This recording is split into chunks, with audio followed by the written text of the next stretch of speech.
oh my effing God, this is amazing. I can't live without it. I have to have it. I've got to tell all my friends and family about it. That's product market fit. When the reaction is so emotive and so strong and so compelling that you go, God damn it, this is amazing. That's when you know you've got product market fit. Until then, it's like, yeah, it's nice, it's interesting, it's exciting. I've been in the IT industry now for some 35 years, and I've been on the vendor side and the client side in those decades. Prior to my current business, Dreamoro Group, which is a venture capital company focused on helping health tech founders bring their products to market, I founded and led a health tech business in Australia, which I listed on the stock exchange via an IPO, ran it for 7 years as a listed company, and then exited it in October 2022. And through both my own experiences as a founder in that business and as a early stage partner in some previous businesses, have learned a tremendous amount about what the mistakes that founders make. God knows I've made, I think, almost all of them. I've spoken to some 450 founders now in the last 18 months, and I mean deep conversations, not 5-minute chats, where I've spent some time seeking to understand their business, the problem they're trying to solve, and understanding what, if any, strategy they had. And what has in part surprised me, but in hindsight probably not, should not have, is that of the 450 founders I've met,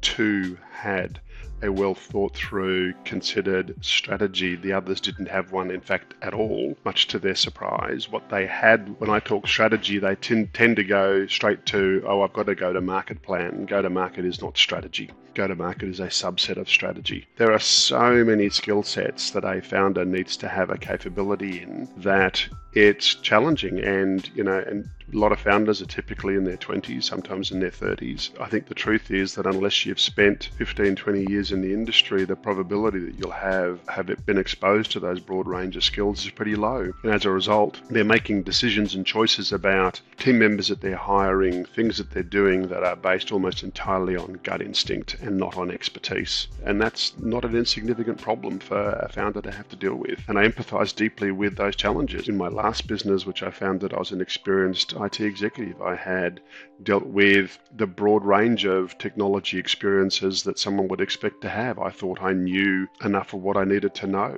and discovered that even with that knowledge and skill set, we were making lots of mistakes. Like the first key big 5 strategic mistakes. Every business, without exception, every business has one core metric that drives accelerated growth. Not just growth, but accelerated growth. And understanding what that core metric is for a founder's business is a really important decision that founders need to work through. If you can figure out what that core metric is, it has a profound impact on how you think about your product and how you're going to take it to market and how you're going to measure whether or not you're being successful or not. And more often than not, I've discovered in a lot of founders that the person who they think they're selling to is actually not their customer at all. Being really, really clear and focused matters in strategy. And so there are always going to be many places you could play, but deciding where I'm going to play and then win and then expanding from there matters. Being a founder is hard as hell. I mean, it's tough. There isn't enough conversation around how difficult it is, the challenges they face. A lot of founders give up within the first 2 years because it's so hard. The challenges that a founder has is that they may have domain expertise in the particular topic. They may have experienced a particular problem, but what they've probably never done is